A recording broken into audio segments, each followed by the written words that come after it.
Welcome to this profound teaching. Before we dive into this transformative journey, remember to like and subscribe, and let the bell guide you back. Let's stay connected. Let us now delve into the wisdom. The Garden of Time by J.G. Ballard. Towards evening, when the great shadow of the Palladian villa filled the terrace, Count Axel left his library and walked down the wide rococo steps among the thyme flowers. A tall, imperious figure in a black velvet jacket, a gold tie pin glinting below his George V beard, cane held stiffly in a white-gloved hand, he surveyed the exquisite crystal flowers without emotion, listening to the sounds of his wife's harpsichord as she played a Mozart rondo in the music room, echo and vibrate through the translucent petals. The garden of the villa extended for some 200 meters below the terrace, sloping down to a miniature lake spanned by a white bridge, a slender pavilion on the opposite bank. Axel rarely ventured as far as the lake. Most of the time, flowers grew in a small grove just below the terrace, sheltered by the high wall which encircled the estate.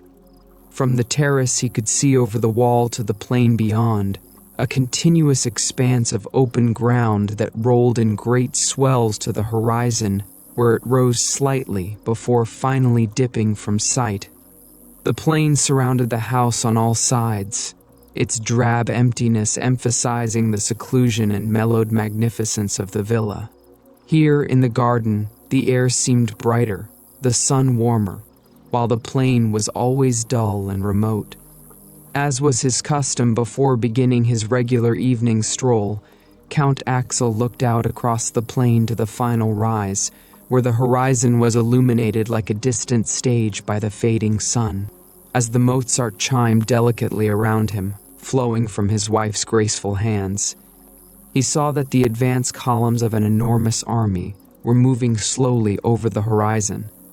At first glance, the long ranks seemed to be progressing in orderly lines, but on closer inspection it was apparent that, like the obscured detail of a Goya landscape, the army was composed of a vast confused throng of people, men and women, interspersed with a few soldiers in ragged uniforms, pressing forward in a disorganized tide.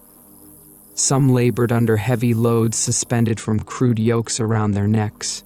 Others struggled with cumbersome wooden carts, their hands wrenching at the wheel spokes. A few trudged on alone, but all moved on at the same pace, bowed backs illuminated in the fleeting sun. The advancing throng was almost too far away to be visible, but even as Axel watched, his expression aloof yet observant, it came perceptibly nearer, the vanguard of an immense rabble appearing from below the horizon. At last, as the daylight began to fade, the front edge of the throng reached the crest of the first swell below the horizon, and Axel turned from the terrace and walked down among the thyme flowers. The flowers grew to a height of about 2 meters, their slender stems, like rods of glass, bearing a dozen leaves, the once transparent fronds frosted by the fossilized veins. At the peak of each stem was the thyme flower, the size of a goblet, the opaque outer petals enclosing the crystal heart. Their diamond brilliance contained 1,000 facets, the crystal seeming to drain the air of its light and motion. As the flowers swayed slightly in the evening air, they glowed like flame-tipped spears. Many of the stems no longer bore flowers, and Axel examined them all carefully, a note of hope now and then crossing his eyes as he searched for any further buds. Finally, he selected a large flower on the stem nearest the wall, removed his gloves, and with his strong fingers snapped it off. As he carried the flower back onto the terrace, it began to sparkle and deliquesce, the light trapped within the core at last released. Gradually the crystal dissolved, only the outer petals remaining intact, and the air around Axel became bright and vivid, charged with slanting rays that flared away into the waning sunlight. Strange shifts momentarily transformed the evening, subtly altering its dimensions of time and space. The darkened portico of the house, its patina of age stripped away, loomed with a curious spectral whiteness, as if suddenly remembered in a dream. Raising his head, Axel peered over the wall again. Only the furthest rim of the horizon was lit by the sun, and the great throng, which before had stretched almost a quarter of the way across the plain, had now receded to the horizon, the entire concourse abruptly flung back in a reversal of time, and now appearing to be stationary. The flower in Axel's hand had shrunk to the size of a glass thimble, the petals contracting around the vanishing core. A faint sparkle flickered from the center and extinguished itself, and Axel felt the flower melt like an ice-cold bead of dew in his hand. Dusk closed across the house, sweeping its long shadows over the plain, the horizon merging into the sky. The harpsichord was silent, and the time flowers, no longer reflecting its music, stood motionlessly like an embalmed forest. For a few minutes, Axel looked down at them, counting the flowers which remained, then greeted his wife as she crossed the terrace, her brocade evening dress rustling over the ornamental tiles. "What a beautiful evening, Axel," she spoke feelingly, as if she were thanking her husband personally for the great ornate shadow across the lawn and the dark, brilliant air. Her face was serene and intelligent. Her hair, swept back behind her head into a jeweled clasp, touched with silver. She wore her dress low across her breasts, revealing a long, slender neck and high chin. Axel surveyed her with fond pride. He gave her his arm, and together they walked down the steps into the garden. "One of the longest evenings this summer," Axel confirmed, adding, "I picked the perfect flower, my dear, a jewel. With luck, it should last us for several days." A frown touched his brow, and he glanced involuntarily at the wall. Each time now they seemed to come nearer. His wife smiled at him encouragingly and held his arm more tightly. Both of them knew that the garden was dying. 3 evenings later, as he had estimated, though sooner than he secretly hoped, Count Axel plucked another flower from the thyme garden.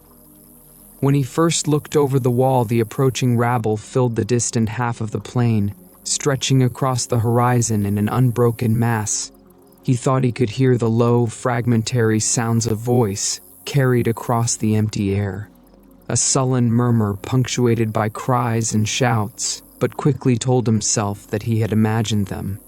Luckily, his wife was at her harpsichord, and the rich contrapuntal patterns of a Bach fugue cascaded lightly across the terrace, masking other noises. Between the house and the horizon, the plain was divided into 4 huge swells, the crest of each one clearly visible in the slanting light. Axel had promised himself that he would never count them, but the number was too small to remain unobserved, particularly when it so obviously marked the progress of the advancing army. By now, the forward line had passed the first crest and was well on its way to the second. The main bulk of the throng pressed behind it, hiding the crest and the even vaster concourse spreading from the horizon. Looking to left and right of the central body, Axel could see the apparently limitless extent of the army. What had seemed at first to be the central mass was no more than a minor advance guard, one of many similar arms reaching across the plain. The true center had not yet emerged, but from the rate of extension, Axel estimated that when it finally reached the plain, it would completely cover every meter of ground. Axel searched for any large vehicles or machines, but all was amorphous and uncoordinated as ever. There were no banners or flags, no mascots or pike bearers. Heads bowed, the multitude pressed on, unaware of the sky. Suddenly, just before Axel turned away, the forward edge of the throng appeared on top of the second crest and swarmed down across the plain. What astounded Axel was the incredible distance it had covered while out of sight. The figures were now twice the size, each one clearly within sight. Quickly, Axel stepped from the terrace, selected a thyme flower from the garden and tore it from the stem. As it released its compacted light, he returned to the terrace. When the flower had shrunk to a frozen pearl in his palm, he looked out at the plain. With relief, saw that the army had retreated to the horizon again. Then he realized that the horizon was much nearer than previously, and that what he assumed to be the horizon was the first crest. When he joined the Countess on their evening walk, he told her nothing of this, but she could see behind his casual unconcern and did what she could to dispel his worry. Walking down the steps, she pointed to the thyme garden. "What a wonderful display, Axel. There are so many flowers still." Axel nodded, smiling to himself at his wife's attempt to reassure him. Her use of "still" had revealed her own unconscious anticipation of the end. In fact, a mere dozen flowers remained of the many hundreds that had grown in the garden, and several of these were little more than buds. Only 3 or 4 were fully grown.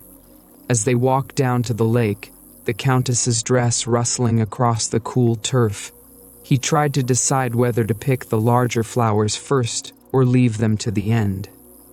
Strictly, it would be better to give the smaller flowers additional time to grow and mature, and this advantage would be lost if he retained the larger flowers to the end, as he wished to do, for the final repulse. However, he realized that it mattered little either way. The garden would soon die, and the smaller flowers required far longer than he could give them to accumulate their compressed cores of time. During his entire lifetime, he had failed to notice a single evidence of growth among the flowers. The larger blooms had always been mature, and none of the buds had shown the slightest development. Crossing the lake, he and his wife looked down at their reflections in the still, black water. Shielded by the pavilion on one side and the high garden wall on the other, the villa in the distance, Axel felt composed and secure, the plain with its encroaching multitude a nightmare from which he had safely awakened. He put one arm around his wife's smooth waist and pressed her affectionately to his shoulder, realizing that he had not embraced her for several years, though their lives together had been timeless, and he could remember as if yesterday when he first brought her to live in the villa. "Axel," his wife asked with sudden seriousness, "before the garden dies, may I pick the last flower?" Understanding her request, he nodded slowly. One by one, the succeeding evenings, he picked the remaining flowers, leaving a single small bud which grew just below the terrace for his wife. He took the flowers at random, refusing to count or ration them, plucking 2 or 3 of the smaller buds at the same time when necessary. The approaching horde had now reached the 2nd and 3rd crests, a vast concourse of laboring humanity that blotted out the horizon. From the terrace, Axel could see clearly the shuffling, straining ranks moving down into the hollow towards the final crests, and occasionally the sounds of their voices carried across to him, interspersed with cries of anger and the cracking of whips. The wooden carts lurched from side to side on tilting wheels, their drivers struggling to control them. As far as Axel could tell, not a single member of the throng was aware of its overall direction. Rather, each one blindly moved forward across the ground directly below the heels of the person in front of him, and the only unity was that of the cumulative compass. Pointlessly, Axel hoped that the true center, far below the horizon, might be moving in a different direction, and that gradually the multitude would alter course, swing away from the villa, and recede from the plain like a turning tide. On the last evening but one, as he plucked the thyme flower, the forward edge of the rabble had reached the 3rd crest and was swarming past it. While he waited for the Countess, Axel looked down at the 2 flowers left, both small buds which would carry them back through only a few minutes of the next evening. The glass stems of the dead flowers reared up stiffly into the air, but the whole garden had lost its bloom. Axel passed the next morning quietly in his library, sealing the rarer of his manuscripts into the glass-topped cases between the galleries. He walked slowly down the portrait corridor, polishing each of the pictures carefully, then tidied his desk and locked the door behind him. During the afternoon, he busied himself in the drawing rooms, unobtrusively assisting his wife as she cleaned their ornaments and straightened the vases and busts. By evening, as the sun fell behind the house, they were both tired and dusty, and neither had spoken to the other all day. When his wife moved towards the music room, Axel called her back. "Tonight we'll pick the flowers together, my dear," he said to her evenly. "One for each of us." He peered only briefly over the wall. They could hear, less than a kilometer away, the great dull roar of the ragged army, the ring of iron and lash, pressing on towards the house. Quickly, Axel plucked his flower, a bud no bigger than a sapphire. As it flickered softly, the tumult outside momentarily receded, then began to gather again. Shutting his ears to the clamor, Axel looked around at the villa, counting the 6 columns in the portico, then gazed out across the lawn at the silver disk of the lake, its bowl reflecting the last evening light, and at the shadows moving between the tall trees, lengthening across the crisp turf. He lingered over the bridge where he and his wife had stood arm in arm for so many summers. Axel. The tumult outside roared into the air. 1,000 voices bellowed only 20 or 30 meters away. A stone flew over the wall and landed among the thyme flowers, snapping several of the brittle stems. The Countess ran towards him, as a further barrage rattled along the wall. Then a heavy tile whirled through the air over their heads and crashed into one of the conservatory windows. "Axel!" He put his arms around her, straightening his silk cravat when her shoulder brushed it between his lapels. "Quickly, my dear, the last flower." He led her down the steps and through the garden. Taking the stem between her jeweled fingers, she snapped it cleanly, then cradled it within her palms. For a moment the tumult lessened slightly, and Axel collected himself. In the vivid light sparkling from the flower, he saw his wife's white, frightened eyes. "Hold it as long as you can, my dear, until the last grain dies." Together they stood on the terrace, the Countess clasping the brilliant dying jewel, the air closing in upon them as the voices outside mounted again. The mob was battering at the heavy iron gates, and the whole villa shook with the massive impact. While the final glimmer of light sped away, the Countess raised her palms to the air, as if releasing an invisible bird. Then, in a final access of courage, put her hands in her husband's, her smile as radiant as the vanished flower. "Oh, Axel!" she cried. Like a sword, the darkness swooped down across them. Heaving and swearing, the outer edge of the mob reached the knee-high remains of the wall enclosing the ruined estate, hauled their carts over it, and along the dry ruts of what had once been an ornate drive. The ruin, formerly a spacious villa, barely interrupted the ceaseless tide of humanity. The lake was empty, fallen trees rotting at its bottom, an old bridge rusting into it. Weeds flourished among the long grass and the lawn, overrunning the ornamental pathways and carved stone screens.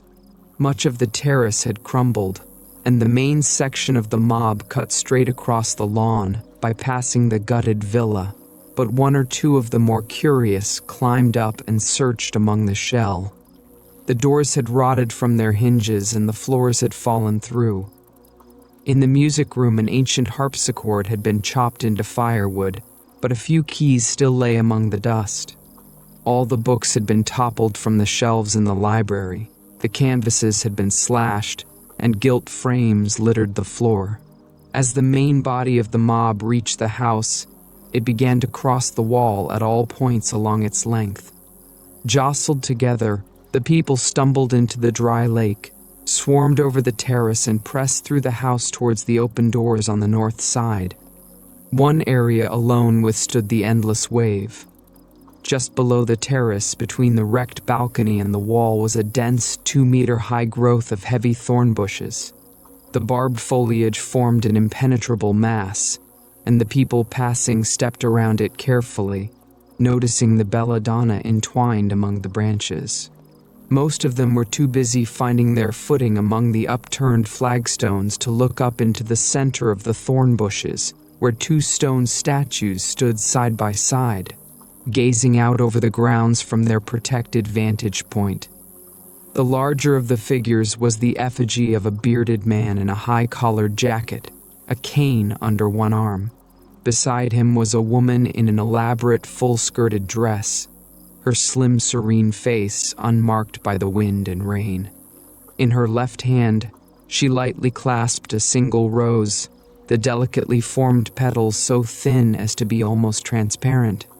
As the sun died away behind the house, a single ray of light glanced through a shattered cornice and struck the rose, reflected off the whirl of petals onto the statues, lighting up the gray stone so that for a fleeting moment it was indistinguishable from the long-vanished flesh of the statue's originals. Thank you for watching. If you liked the video, please hit the like button, subscribe, and share with your loved ones.